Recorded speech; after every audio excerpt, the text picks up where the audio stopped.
The Ready to Learn Learning Triangle is a teaching tool. It addresses various learning styles and engages different senses. This workshop is based on these principles: view, read, and do.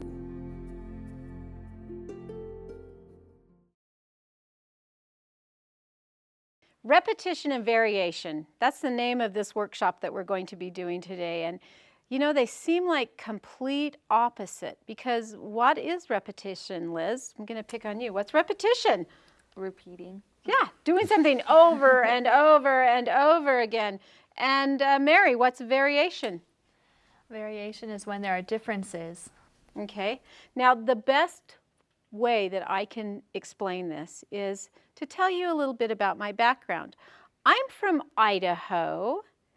And what do you think of when you think of Idaho, Zarko? I think of farms. Farms. And do you know what Idaho is famous for, anyone? Potatoes. Potatoes! So I'm going to show you a little clip about potatoes. And I want you, as you think of this, to think of if you had a main ingredient for a potato, or maybe just using a potato in a recipe, how many different things could you make? How many ways could you vary that potato to make it all week long, perhaps? So let's look at the clip. And now, Syracuse University proudly presents the great musical, South Potato. Sonny, your mama makes the best baked potatoes in the entire state of Alabama. You said it, Daddy. Oh, shucks! You make the best potatoes every which way, Mama. Well, we do love our potatoes. They're good boiled, fried, or mashed. Or roasted, baked, or hashed. You can even bake them twice with some broccoli, cheese, and spice. They're good with chicken, fish, and vegetables. And eggs and burgers, too. We love potatoes. Potatoes love you. Okay, now if we had time, we could probably go through a lot of different ways where you could take a potato and vary it just a little bit to make French fries, tater tots, potato chips. Like they said, baked potatoes, mashed potatoes, twice baked potatoes. And there is even a candy bar made after that famous Idaho spud. So, you know, there's a lot of way you can have something that's repeated and vary it just a little bit. Now, what does this have to do with children and learning? We know that the best way for children to learn is to use a main idea and vary it just a little bit for them to understand it maybe in different ways. We all learn differently. I am a person that I need to do it myself to learn it. I have to actually have hands-on. Some people have to listen to it. They have to hear it over and over again. Some children actually have to read it if they can read, or see a picture, and then they can follow it.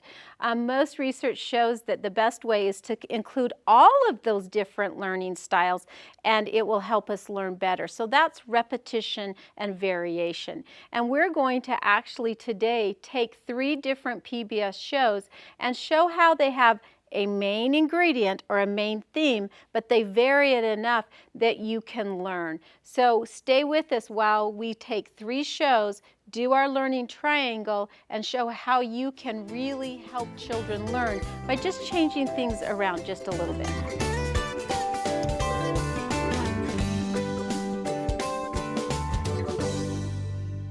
Most of the Ready to Learn programs are preschool based. A lot of people say, why don't you use a lot of the older shows? Because Ready to Learn is for preschool. We're helping children prepare to go to school. And so most of the clips that we're using and most of the shows that we talk about are preschool based shows. Now, when we talk about preschool based shows, there's several. And one thing that you can do is go to kbyu11.org, find the particular shows, and they're going to tell you what is the ages and stages for this particular show. If you have an 18-month-old, what show should you be watching? If you have a 5-year-old, what should you be watching? They're going to give you, is it a social, an emotional show? Does it deal with science and math? A lot of the shows, as we've talked about, deal with all of them. Now, this particular show, Bob the Builder, that we're going to watch right now, actually is we're doing patterns, which we talked about in math, but it also also talks about getting along with people. There's a lot of literacy experiences in it. So you can take a lot of different shows and find a lot of different things. Now, as your child outgrows this show, you can find one maybe like Sid the Science Kid or Cyber Chase as they get older. And so as you look at shows, realize that you need to find what is my child supposed to be learning, what ages are they, and what shows should I particularly be watching. So let's watch this particular clip and see how you can see a lot of different ideas just in one episode. Why don't you put the mold for the stepping stones over some of these footprints? That's a great idea, Dizzy. It'll make a really unusual pattern.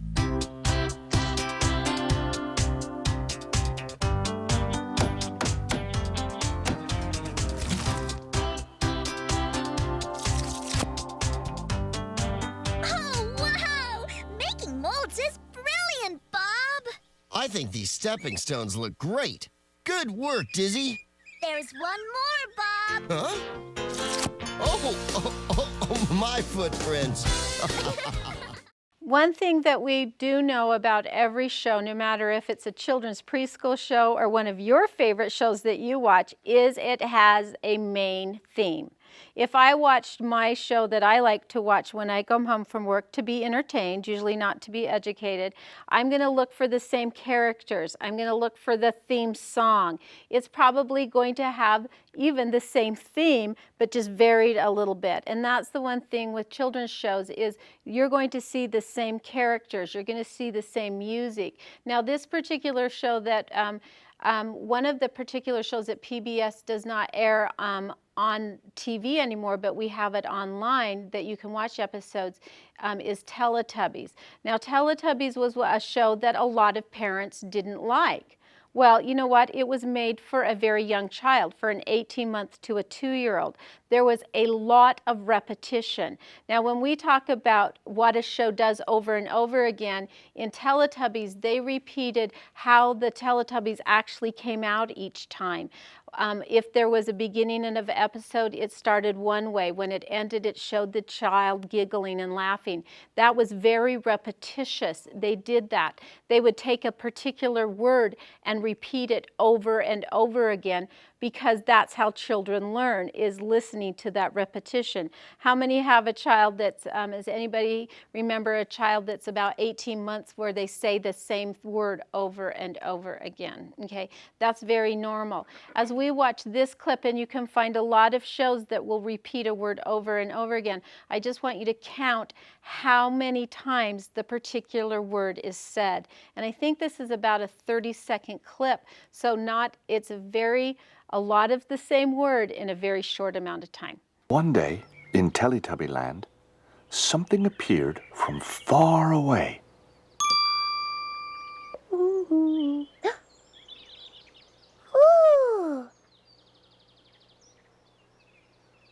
Oh, what's that? Ooh. Ooh. Huh? What's that? What's that? What's that? It was a swing. Okay, I was going to ask somebody to count. Did you count how many times? Like 5 times? 5 times in about 30 seconds. Now, that is very normal for this age and stage, for the repetition of a word over and over and over again. I know my youngest son, who is now old, he's 19, one of his first words was, "What's that? What's that?" And we would be driving in a car. We couldn't even answer because it was, "What's that? What's that? What's that?" But his mind was going all the time and he was taking words. Now, in this stage or with this particular show, you would want to find shows that repeat the same word over and over again, that is very repetitious in a word. Now, books that you would want to find at this stage too are books that repeat the same word over and over again. Number one, so they can start to understand the meaning, but also because then they can read along. A good book that repeats the same word over and over again is Good Night Gorilla. Now I want to show you something that you probably, if you've read this book, you've noticed it. But one thing that's a little fun that as a child gets a little bit older is that there is a banana in every page. And so you can maybe, instead of even looking at the words, the repetition of this book would be, let's find the banana and not worry about the words so much. But it's fun for the kids to, it's a little bit varied, different book the way you read it, okay? So you have a main book, but you can vary it a little bit by trying to find that banana. Good night, gorilla.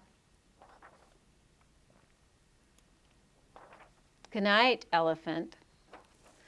Good night, lion. Oh no, what's happening? Good night, hyena. Good night, giraffe. Good night, armadillo.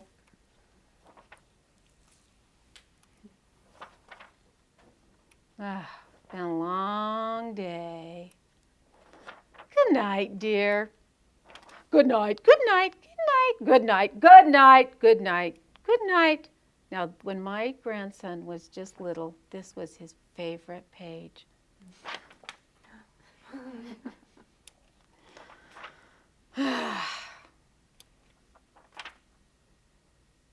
Back to the zoo. Good night, zoo. Good night, dear. Good night. Good night, gorilla.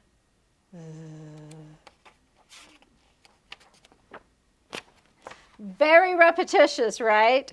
And as you do that, the child can read along. You can vary it a little bit by finding the banana too. So in this stage or with this particular kind of show, you want to look for the word repetition. Now, how can you actually do something with like this at home? Liz, your child is 3, right now? Yes. Okay, what was one of his first words that he repeated over and over again? Can you remember that far back? Watch. Okay, how did he use watch?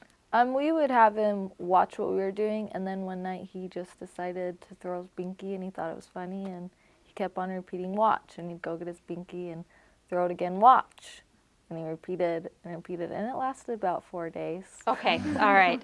And that is very, very common. Another thing that you will repeat a lot in this stage is reading a particular book over and over and over again. Just so you know, that's very normal and it's okay to do.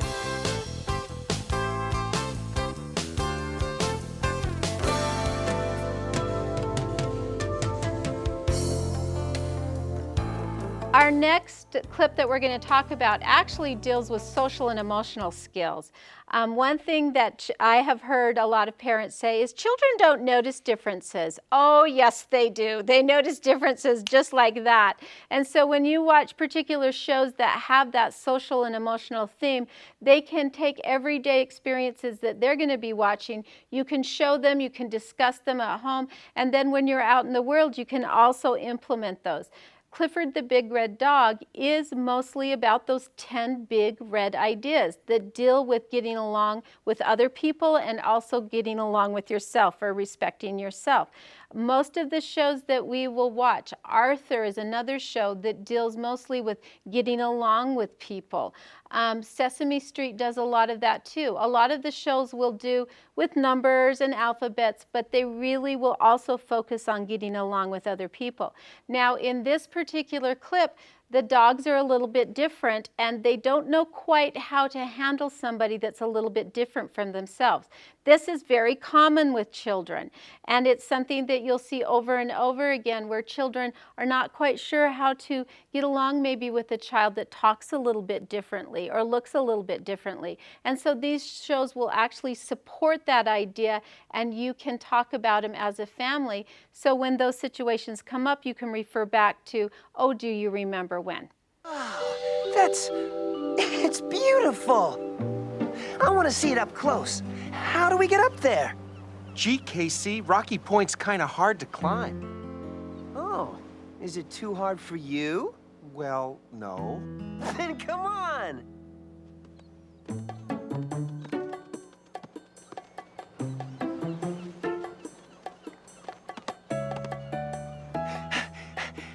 The last one to Rocky Point is a rotten dog biscuit. Careful, Casey. Whoa! Hey, Clifford, I think T-Bone needs some help. He'll be okay. He's been up here lots of times. Wow, that's a high one. Let me help. No, Clifford. I can do it. Ow. T-Bone? Whoa. Casey, are you okay? Yeah, I'm okay. But what were you trying to do, Clifford? I was just trying to help. Did I ask for help? Well, no, but... Then why did you? Because you only have 3 legs. I do? Oh my gosh! You're right, T-Bone. Where's the other one? It's interesting that we can show children the differences and do it in a very healthy environment. There's a lot of books that deal with social and emotional and how to get along with people. One that was written in 1968 was Corduroy. This has become a classic book, and I'm not going to read all of it to you, but it's about a little girl that finds a stuffed animal that's just not quite right. It doesn't have a button on it, and he gets passed up by so many people, and he tries to find a home. Well, the little girl wants that particular bear, and so she saves all of her money. She comes back to the store, and she picks him out. And I'm just going to read the very ending of it. Shall I put him in a box for you, the sales lady asked. Oh, no, thank you, Lisa answered, and she carried Corduroy home in her arms. She ran all the way up 4 flights of stairs into her family's apartment and straight up into her own room. Corduroy blinked. There was chairs and a chest of drawers, and alongside a girl-sized bed stood a little bed just the right size for him. The room was small, nothing like an enormous palace in the department store. This must be a home, he said. I've always wanted a home. Lisa sat down with Corduroy on her lap and began to sew a button on his overalls. I like you just the way you are, she said, but you'll be more comfortable with your shoulder strap fastened. You must be a friend, said Corduroy. I've always wanted a friend. Me too, said Lisa, and gave him a big hug. There's a lot of books that you can find about social and emotional growth. And, you know, this is something that will be ongoing. By the time they're 5, doesn't mean that you've dealt with every social problem or situation that they're going to get into. But you can continue to support their growth in this area. Look for shows that have a particular theme. And then when your child, and vary them a little, maybe not always watch the one that he wants to, but maybe put one in and talk about the theme and about situations that they come up. Vary some of the things that they're watching and talk about them, and then get books to support them. That's the best way children can learn.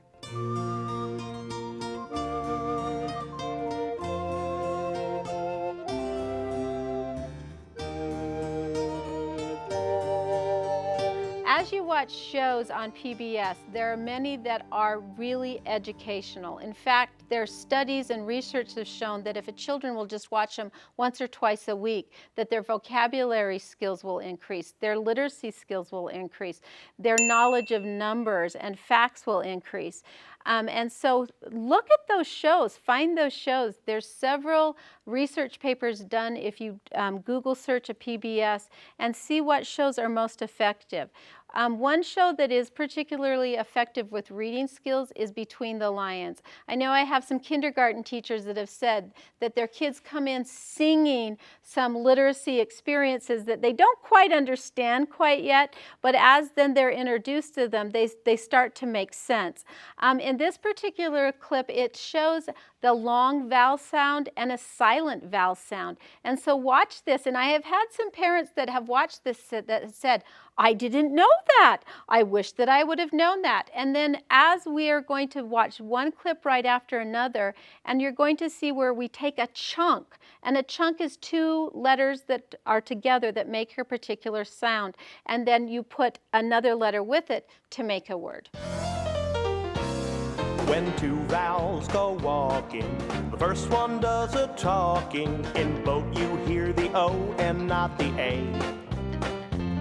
In meat you hear the E, the A sits quietly. The second vowel you see, but you don't say. If you can read A-T-at, then you can read cat and chat, and you can read bat and rat, then you can read trat. See, I got you reading with me. All you need is a little A-T. If you can read A-T-at, then you can read fat and flat, and you can read sat and scat, and you can read splat. See, I got you learning with words. Don't you love every at that you've heard? If you can read A-T. One thing that we really notice when you watch television is usually the word does not have as much meaning as that little symbol that where it's actually acting out what the word was. And that's what we call environmental print, or the pictures that you see will have more meaning than the actual word. But as a child gets older, then they'll be able to take that, and the repetition of the song will start to make sense. There are so many alphabet books out there, and you will have so much fun finding those and varying the alphabet. One that I am going to show you because it's a little less known is called On Market Street. And when I bought this book, I had no idea what it was about, and I was pleasantly surprised.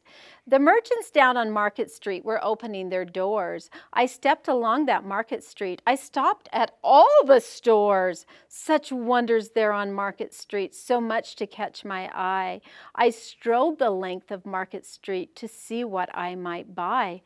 And I bought apples and books and clocks and donuts and eggs and flowers and gloves and hats and ice cream and jewels and kites and lollipops and musical instruments and noodles, oranges, playing cards, quilts, ribbons, shoes, of course, toys, umbrellas, vegetables, wigs, a Christmas tree, yarn, zippers.